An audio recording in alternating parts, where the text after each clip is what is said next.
कई सालों पहले की बात है। एक घना जंगल हुआ करता था, जहां बहुत सारे मेंढक रहते थे। जंगल के बीचों बीच एक बड़ा और गहरा तालाब था। उसी तालाब में एक मेंढक अपने 3 बच्चों के साथ रहा करता था। वह मेंढक खूब खाता पीता था, जिस वजह से उसकी सेहत बहुत अच्छी थी और वह देखते ही देखते उस तालाब का सबसे बड़ा और विशाल मेंढक बन गया था। उस मेंढक को अपने बड़े शरीर और बलवान होने का बहुत घमंड था। उसके बच्चे भी उसे देखकर बहुत खुश हुआ करते थे। उनको लगता था कि उनके पिता दुनिया के सबसे बड़े और ताकतवर मेंढक हैं। मेंढक भी अपने बच्चों को अपने बारे में बढ़ाई वाली मनगढ़ंत और झूठी कहानियां बताया करता और यह साबित करता कि वह ही सबसे शक्तिशाली है। ऐसे ही काफी दिन बीत गए। बैल से सामना एक दिन उस मेंढक के तीनों बच्चे खेलते खेलते तालाब से थोड़ा दूर जंगल के किनारे तक चले गए। वहां पास के मैदान में उन्होंने एक बहुत बड़े जीव को घास चरते हुए देखा। वह एक विशालकाय बैल था। मेंढक के बच्चों ने अपने जीवन में इतना बड़ा और भारी भरकम जीव कभी नहीं देखा था। उन्होंने देखा कि बैल के 4 बड़े बड़े पैर थे, एक लंबी सी पूंछ थी और 2 नुकीले सींग थे।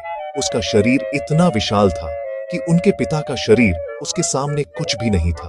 बैल की विशालता देखकर वे चकित और भयभीत हो गए। डर के मारे वे तुरंत वापस अपने पिता के पास तालाब में लौट आए। मेंढक का घमंडी मेंढक ने अपने बच्चों को इतना डरा हुआ और हांफता हुआ देखकर पूछा, क्या हुआ बच्चों? तुम इतने घबराए हुए क्यों हो? किसने तुम्हें डराया? जल्दी बताओ। बच्चों ने सहमे हुए स्वर में कहा, पिताजी, हमने जंगल में एक बहुत बड़ा और विशाल जीव देखा है। वह इतना बड़ा है कि वह आपसे कई गुना ज्यादा बड़ा और शक्तिशाली है। यह सुनते ही घमंडी मेंढक के अहंकार को गहरी चोट पहुंची। उसे विश्वास ही नहीं हुआ कि उससे बड़ा भी कोई जीव हो सकता है। क्रोध में आकर उसने एक लंबी सांस भरी और अपना पेट फुला लिया ताकि वह बद्धा दिखे। फिर उसने बच्चों से पूछा, क्या वह जीव मेरे से भी बड़ा था? देखो, मैं कितना बड़ा हो गया हूँ। बच्चों ने एक स्वर में कहा, नहीं पिताजी, ये तो कुछ भी नहीं। वह तो अब भी आपसे बहुत बहुत बड़ा था। मेंढक को और गुस्सा आ गया। उसने और भी जोर से सांसें भरकर खुद को फुलाया और अपने शरीर को पहले से दुगना कर लिया। उसने फिर पूछा, अच्छा, तो क्या वह अब भी मेरे से बड़ा है? बच्चे बोले, हाँ पिताजी, वह अब भी आपसे कई गुना बड़ा है। आप तो उसके सामने बहुत छोटे दिख रहे हैं।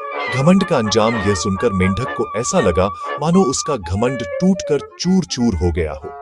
उसने तय कर लिया कि वह तब तक खुद को फुलाता रहेगा जब तक वह उस बैल से बद्धा न हो जाए। उसने अपनी पूरी ताकत लगाकर